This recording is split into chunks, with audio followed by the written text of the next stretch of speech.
ಕರ್ನಾಟಕ ರಾಜ್ಯ ಪ್ರಾಥಮಿಕ ಶಾಲಾ ಶಿಕ್ಷಕರ ಸಂಘ ಬೆಂಗಳೂರು ಕಡಬ ತಾಲೂಕು ಘಟಕದ ಕಾರ್ಯಕಾರಿಣಿ ಸಮಿತಿಗೆ ಡಿಸೆಂಬರ್ 15ರಂದು ಚುನಾವಣೆ ನಡೆದಿದ್ದು ಒಟ್ಟು 6 ಸ್ಥಾನಗಳಿದ್ದು ಇದರಲ್ಲಿ 2 ಮಹಿಳಾ ಸ್ಥಾನಗಳಿಗೆ ಅವಿರೋಧ ಆಯ್ಕೆ ನಡೆದಿತ್ತು. ಉಳಿದಂತೆ 4 ಸ್ಥಾನಗಳಿಗೆ 8 ಅಭ್ಯರ್ಥಿಗಳ ಚುನಾವಣೆ ನಡೆಯಿತು. ಕಡಬ ಮಾದರಿ ಉನ್ನತೀಕರಿಸಿದ ಹಿರಿಯ ಪ್ರಾಥಮಿಕ ಶಾಲೆಯಲ್ಲಿ ಚುನಾವಣಾಧಿಕಾರಿ ಕುಸುಮಾದರ್ ಇವರ ನೇತೃತ್ವದಲ್ಲಿ ನಡೆದ ಶಿಕ್ಷಕರ ಚುನಾವಣೆಯಲ್ಲಿ 2 ಬಣಗಳಾಗಿ ರೂಪುಗೊಂಡ ಹಿನ್ನೆಲೆಯಲ್ಲಿ ಚುನಾವಣೆಗೆ ನಾಮಪತ್ರ ಸಲ್ಲಿಸಿದ ದಿನದಿಂದಲೇ ಗೊಂದಲಗಳು ಏರ್ಪಟ್ಟಿತ್ತು. 2 ಮಹಿಳಾ ಸ್ಥಾನಗಳಿಗೆ ಅವಿರೋಧ ಆಯ್ಕೆ ನಡೆದ ವಿಚಾರದಲ್ಲಿ ಪರಸ್ಪರ ವಿರೋಧ ಅಭಿಪ್ರಾಯಗಳು ವ್ಯಕ್ತವಾಗಿತ್ತು. ಇದೀಗ ಚುನಾವಣೆಯ ಫಲಿತಾಂಶದಲ್ಲಿ 3 ಸಮಾನ ಮತಗಳು ಬಂದ ವೇಳೆಯೂ 2 ಬಣಗಳ ನಡುವೆ ಪರಸ್ಪರ ಮಾತಿನ ಚಕಮಕಿ ನಡೆದು ಗೊಂದಲಮಯ ವಾತಾವರಣ ನಿರ್ಮಾಣವಾಗಿತ್ತು. ಕೊನೆಗೆ ಚುನಾವಣಾ ಅಧಿಕಾರಿ ಚೀಟಿ ಎತ್ತಿ ವಿಜೇತರನ್ನ ಆಯ್ಕೆ ಮಾಡುವ ಬಗ್ಗೆ ಸೂಚನೆಯನ್ನ ನೀಡಿದ್ರು.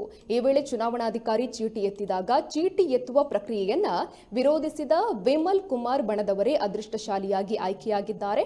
ಈ ಶಿಕ್ಷಕರ ನಡುವೆ ಮಾತಿನ ಚಕಮಕಿ ವೇಳೆ ಕಡಬ ಠಾಣೆಯ ಪೊಲೀಸ್ ಸಿಬ್ಬಂದಿ ಹರೀಶ್ ಅವರು ಮಧ್ಯಪ್ರವೇಶಿಸಿ ಗೊಂದಲಮಯವನ್ನ ತಿಳಿಗೊಳಿಸಿದ್ರು. ಈ ಸಂದರ್ಭದಲ್ಲಿ ಪೊಲೀಸ್ ಸಿಬ್ಬಂದಿ ಬವಿತ್ ರೈ ಉಪಸ್ಥಿತರಿದ್ದರು.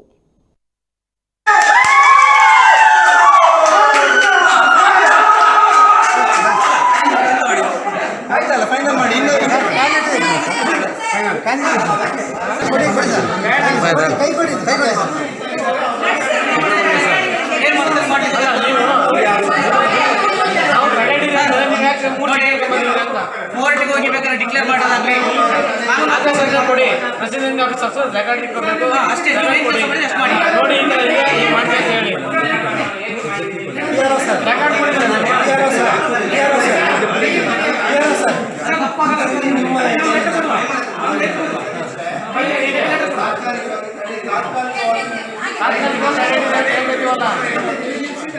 ಚುನಾವಣೆ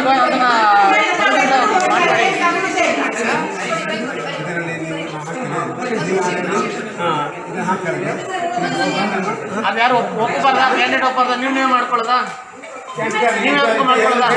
ಒಂದು ನಿಮಿಷ ಎಲ್ಲರೂ ಕ್ಯಾಂಡಿಡೇಟ್ ನಿಂತ್ಕೊಳ್ಳಿ ಚುನಾವಣೆ